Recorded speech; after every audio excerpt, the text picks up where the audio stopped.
Here we go, man. Here we go. Here we go. Back at it. We back at it. All right, let's do it. Let's do it. Let's do it. Hey, yo, what it is and what's good, y'all? Welcome back to 280 Plus.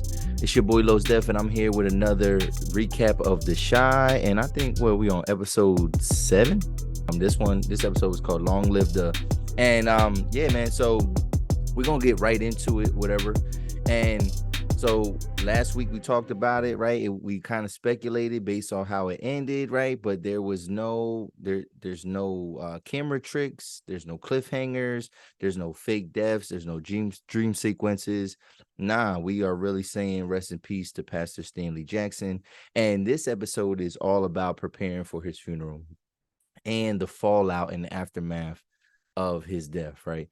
So the episode starts and we get basically there's like a private viewing, and we got Jabari and we got Papa. And Papa is running through the gamut of emotions right now. You know what I mean? He's feeling all types of ways. He's feeling I don't know if he doesn't feel that his fault, obviously, but he feels that um he should have been on better terms with his father. You know what I mean? And he does not feel good that the last conversation that he had with his dad, he was upset with him and he walked out on him. And so obviously with Jabari being there and Jabari and Papa knowing that Jabari deals with Duda, right? He's starting to blame Jabari, right? And Jabari is messed up over this death. Like, it's not like he don't think it's funny. He don't think it's cute. You know what I mean? Like he's messed up because the Pastor Jackson treated him like a son as well, and Jabari really internalized that. He internalized how he treated him as a family member, and he's remorseful. You know what I mean? He's like, dang, like, you know what I mean? And Papa is letting him have it. Jabari even, he's like, y'all looked at him as father, and Papa shut him down. Was like, well, he wasn't your. That's the thing. He wasn't your father. You know what I mean? So like, you might be messed up about this, but like, it don't compare, right? And you know what I mean?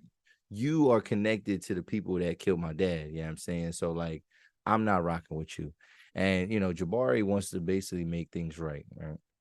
So after that, right, basically we get Jabari then, you know what I mean? Because we're gonna come back to Papa and Jabari, because then, they kind of make things right after a little bit. But Jabari goes straight up to Nuck, you know what I mean? He goes up in there and he's emotional. He's like, yo, what? Come on, man. He was like family to me. Like, what are you doing, man? Y'all said no family.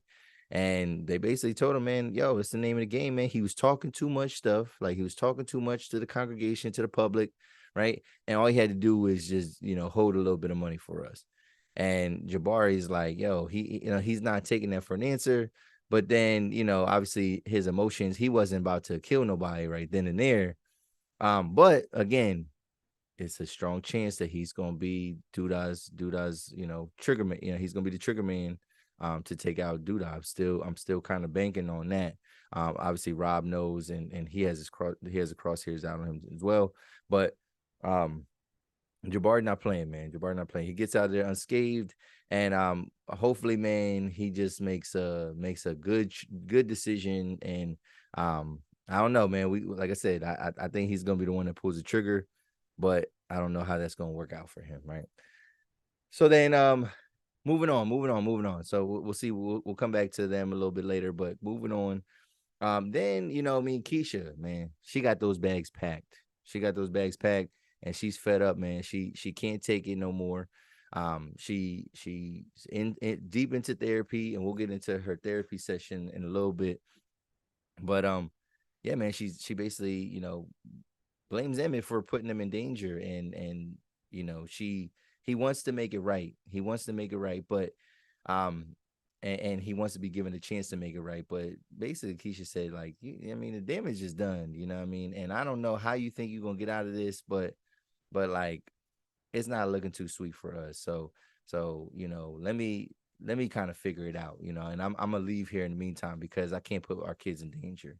Now, what Kiesha does then afterward, Kiesha was really active in this episode, but then what Kiesha does afterwards, she goes to her ex, right? Or her ex fling, her ex, whatever it is, Nuck, right? She goes to him and she tries to talk him down, right? She's like, "Hey, you need to tell Duda to like leave us alone." You know what I mean? That means that he gotta leave Emmett alone, right? And although she means well, although this is like well-intentioned type of stuff, where they do that at, man? Where they do that at, and what man is gonna be cool with once he finds out what's kind of transpiring? What man is gonna be cool with that scenario? So, and the scenario I'm talking about is basically how would you feel if your woman, right? If you had beef out there in the streets, whatever, and it's your woman talking to your ops, basically to tell them to kind of tone it down and leave you alone. You know what I mean? It's not. I don't think it's gonna bode too well. You know what I mean? Especially with your man.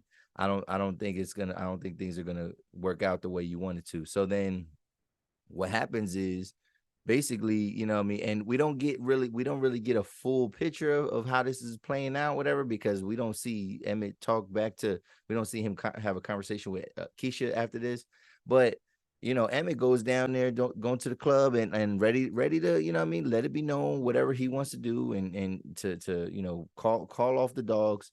And Nuck basically is like, yo, bro, your girl already came down here to talk to me, whatever. You know what I mean? Like, yeah, you cool, you good. And he like, what you talking about? Whatever. And he's like, she ain't tell you. And that's why it's not good to talk to like an ex, you know what I mean, of your um it's not good for you to talk to an ex about some type of problem that involves you, right? Or your significant other. Um, but then talking to your ops, whatever. So then it makes it might, this might be an ego thing, but it makes it look like Emmett don't know how to solve his own problems. It looked like Emmett is not man enough to kind of handle his own business because his girl went behind his back, right? And she went to go talk to a dude that she used to mess with, who is also the ops, right? Um, Really putting Emmett in a weird position, at least temporarily. But I think Emmett's he's gonna have some said words with her, and but I don't think I think this is gonna cause more damage to their relationship currently, right? So she's already leaving, right, and then now she's out here trying to, kind of meddle and intervene into the problems. Again, although she means well, it's well intentioned. It's not gonna come across that way, one, to your spouse, but also it's not gonna come across the way even to the ops. The ops probably thinking that like, yeah, we know Emmett is pussy. You know what I'm saying? We know that he not about that life, and yeah, now he got his girls trying to solve his problem. So we'll see, man. We'll see. I got to hear that conversation with Emmett and Kiesha and see where they kind of head on with their relationship. But I don't think this is gonna bode. This is not boding well for their relationship at all, if you ask me. You know what I mean? So moving on though, moving on. Yeah, so back to Papa though, back to Papa. Papa had, he's grieving, right? And then he has this conversation with his girlfriend, right? The girl with the kid. And I'm her name is missing me. I can't even think of her name. What is her name? What is her name? I don't know. But him going through his grieving state, right? Like he already blamed Jabari. Now he's on the point where he's starting to kind of blame the shorty, right? And she's like, she's trying to be there for him. And he's going through the different stages of grief, man. Right now he's in anger, he's bargaining a little bit, right? And basically he lets her have it though. He lets her have it, and he's like, he don't necessarily blame her, but he's like, yo, the last conversation I had with my dad was about you and me and him not thinking I'm ready for all these responsibilities, you know. And that definitely puts a sour taste in her mouth, right? Because she's like, whoa, you not about to make me feel guilty for your father's death, right? I know, like, I had nothing to do with the death, whatever, but obviously he learned that, I got some extra responsibilities. But like, just because y'all had an argument and that's the last words that you said to your father, don't put that on me. Don't try to stain me with that, right? And she walks out. She don't even really like argue with him about nothing. She just walks out. And shout out to her, man. But Papa is kind of like he's lost right now, man. Even when Jake and um Kevin go to comfort him, he wants to be alone, man. He's in a state where he cannot function, he cannot be around people, man. So um And later on we get to the funeral and he gets a little bit of peace. He gets a little bit of peace. All right. So moving on though, then next topic, next thing. What else happened in this episode? Oh my God. Oh my God. So the shit hit the fan. The shit finally hit the fan, man. And Rashaad has finally been discovered by his girlfriend that he's doing some illegal activity. So, I mean, they're chilling. There's a scene where they're kind of just, sleeping on the couch, probably fell asleep from, long night or whatever. And he hears somebody breaking into the house. Now, for me, what I'm thinking is like, yo, you ain't got like at least one of like you ain't got like a handgun or nothing, like, or you ain't like borrow a piece from that bag to where, you know what I mean, or you ain't got no blade, you ain't got no bat, nothing, you ain't got no other type of weapon where, what I mean, you could kind of scare somebody off, right? And so, they're laying on the couch in the living room. It's not like they're upstairs or anything. They're laying on the couch. This guy goes right into the vent that he put it in, right? Takes out a gun because he's like, you know what? I might as well take out one of these guns. He don't put the bag back, right? He just leaves it on the middle of the floor because, for whatever reason, he thinks that Shorty's not gonna wake up, right? I don't know why he assumes that. Like I know now granted, I know you don't have a lot of time. If you got a home invader, you got to do what you got to do. But again, if you are living that kind of life, or if you are, what I mean, super protective of your home and you're worried about that type of stuff, then you would think you have something like close to you, something accessible to kind of help you out. But no, he leaves it out there, pulls out the shot, he goes in the kitchen, and we hear that there's somebody in the house, and he's like, yo, get out of here. Which I wish they would have showed somebody run off or something like that. So that's an off camera type of thing. And he comes back in the living room and his girl wakes up and she is terrified, right? She sees him with this big old shotgun and she's like, oh my God, like what's going on? What's going on? He's, oh, somebody trying to break in. And then now she's looking, she sees the bag there with the other guns. And he has to admit now that he is doing some things, but she lets him have it, man. She's like, yo, you need to get that out of my house right now. And he's like, no, I got you.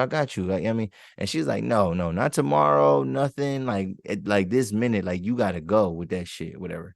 And now she don't know what to think about him, man. I mean, because she's like, yo, this is a crazy secret, you know what I mean? Like, what else are you hiding from me?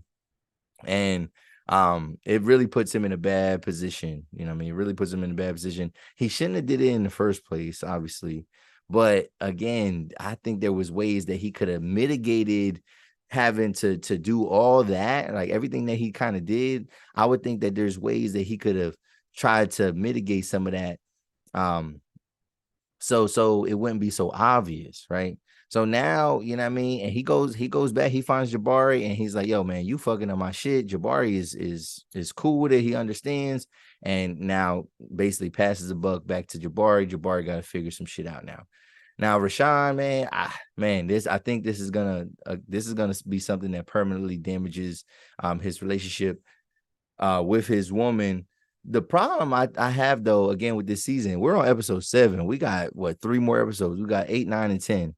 So when are we getting actual growth from Rashaad? You know what I'm saying? Like he's doing things that he shouldn't be doing. Obviously struggling for money, right? But it still feels like there's no light at the end of the tunnel. And I'm kind of that's kind of unfortunate because I feel like they wasted. If that's the case, they wasted this season and then even last season to kind of get him back on his feet. Obviously, we know that that type of process is not linear, but it is a TV show. So you would think that we would get something. But yeah, no, he is in the doghouse, though. He's in the doghouse and his girl don't know what to think, right? And then let's get into Kiesha's therapy session, right? And so we see her in therapy 2 different times. So in the beginning of the episode, we see her in therapy, and her therapist basically comes up with this idea of like, you need to invite people into this. And she's reluctant, you know what I mean? She don't want nobody part of this process. And the doctor basically said, that the therapist basically said, I think the first person that broke your heart was your mother. So like, we need your mother to come. So yeah, she has Miss Nina come through there. And man, everything about Miss Nina like really kind of comes to light in this scene, right?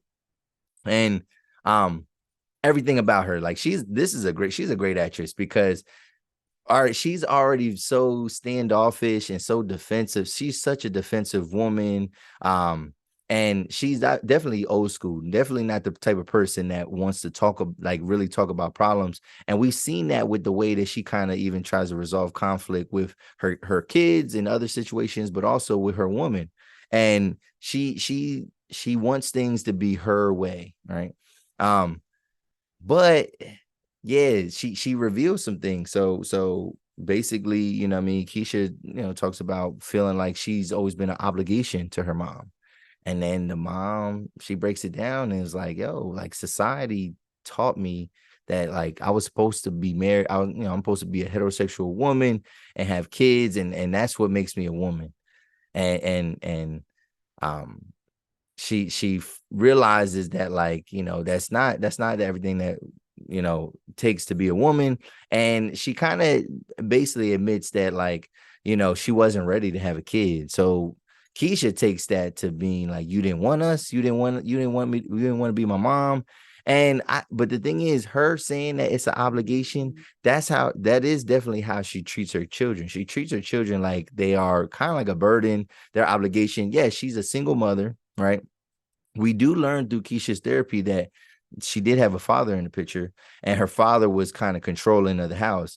And the therapist said, yo, your mom, maybe she's making up for lost time. So if her mom was like kind of submissive and into this relationship with her husband and feeling powerless, feeling like she doesn't have a voice, now that she's the head of the household, she feels like she has to not only fill that void, right, of a father and a mother, right, but also she probably is making up for lost time, and now she gets to be in control, but she doesn't know how to lead a household, one, but then she doesn't know what it's like or how to react when things aren't necessarily going her way, right? And that's basically her kids. Kevin wants to leave, Kevin wants to do this, she don't know how to react. Her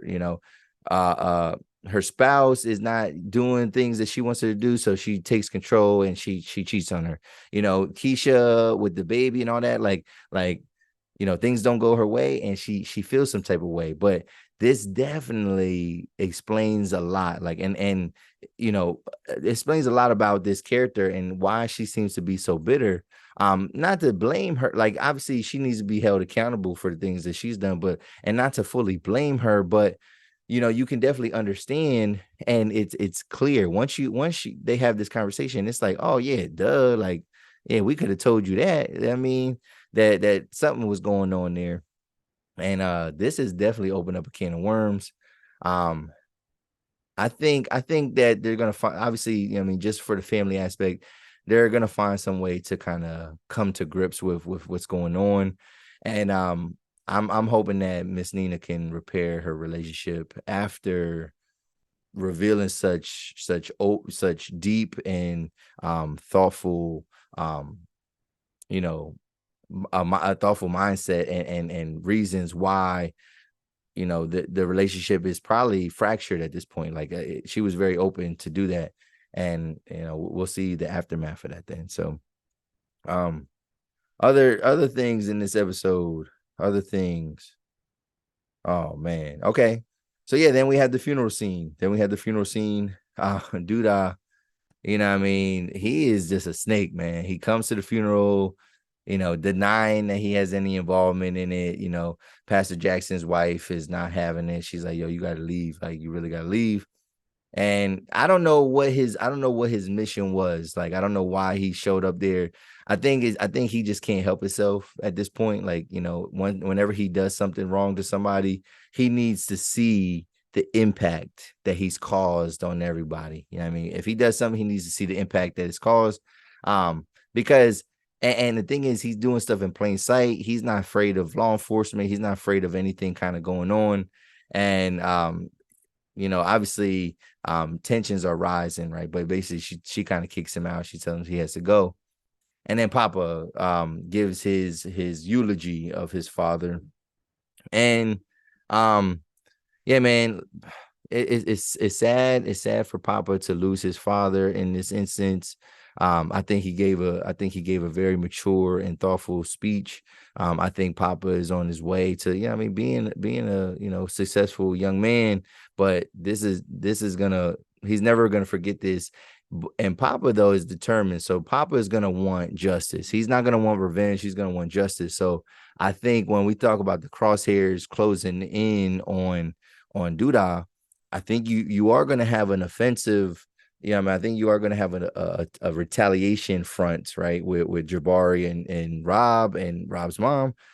But then I think we're going to get like a legal and more a more by the book approach from people like Emmett, people like Vic and Papa, right? I think those are the people that are going to be doing stuff on the legal end to try to like mitigate, the destruction of their community. But then you got guys that is like, trying to be gooned out and gonna get at Duda. So we gonna see, man. We gonna see. But we got 3 episodes, and like I said, we didn't see any beef. We just kind of we seen this funeral, and that was a good scene. We do see before we go, we do see Jake like he has his moment where it's like that Boys to Men moment. And Vic has to say something to Jake, and he basically tells him about everything. And Jake kind of understands, man. He's like, and he's basically telling him like, yo, bro, like, I know you want a clean conscience, but you can't do your job and you can't be effective if you behind bars. So like, yo, you can't be no snitch. And that was I think that was music to Vic's ears. You know what I mean? He knew that his brother was going to say that, but feeling comfortable enough to say something to his brother, and his brother saying he ain't going, like, he shouldn't snitch. We know that Jake is going to keep it solid and he ain't going to say nothing to nobody. So that was good, man. That was good for that. Oh man, going into the next episode, man, I think we're gonna see Dre and her conflict with Miss Nina and the girlfriend. I think there's gonna be a lot of like women conflict. I mean, Kiesha and her mom is gonna be a thing. We got to see Tiffany. Tiffany has to make some type of movement with her business. I think we're gonna see something like that in episode 8. Kevin, I think we're gonna see him making his moves. Rashaad, I don't know. That's like a cliffhanger. Like, I don't know where they're gonna pick up necessarily with that. Emmett, I don't necessarily know where they're gonna pick up from that. Because now that they have laid Pastor Jackson to rest, what are people gonna do about it? That's the question. What are y'all gonna do about the pastor, man? Long live Pastor Stanley Jackson. Yeah, man, if you've been watching the Shy, leave a comment below, man. What do you think about the recap? What do you think about the direction of the Shy? Do you think that they're going in the direction that, I'm kind of thinking, or do you think it's just going to be something totally different? Now, I do have some insider information. So I'm a name drop here, and you might not watch this, you may not. You may watch this, you may not be watching this long. But last year, one of my biggest clips, especially on Instagram, like, this is like probably the most like viral clip I've ever had. I think it hit like 35K, right? Which that's amazing for me. And it was basically a recap clip. And then from that point on, I would tag Lena Waithe, right? And I would tag her, and then she started liking my stuff. She started sharing some of my stuff. So then I just kind of slid in the DMs trying to see like if I can set up interviews with the actors. And she's like, yeah, hit up this person. Obviously, some of that stuff did not pan out, right? Like, I didn't get interviews with any of these actors or anything like that. But I did have some conversations with Lena, right? So and just talking about the show, like I mean, we kind of went back and forth, and it was dope. So she's recently liked some of my stuff again, and she's shared some of my stuff, and I just kind of slid in DMs, just asking her a question, and I was like, yo, are we gonna get a spinoff? And she said that's not in the cards. And I told her, I said, I respect that. I respect it. Some things got to end where they end, and sometimes it's good, but sometimes it feels like you're running something into the ground. And she was like, yeah, like, this show was always meant to be an ensemble. You know what I mean? Like, it wasn't meant to be focused on any particular characters. It's always supposed to be about basically the Shy and everybody that's in it.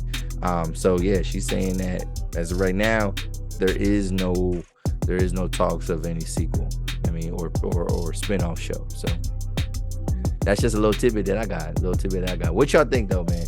If y'all still watching, hit the like button, hit the subscribe button, hit the bell for notifications. I'll be back next week to recap episode 8.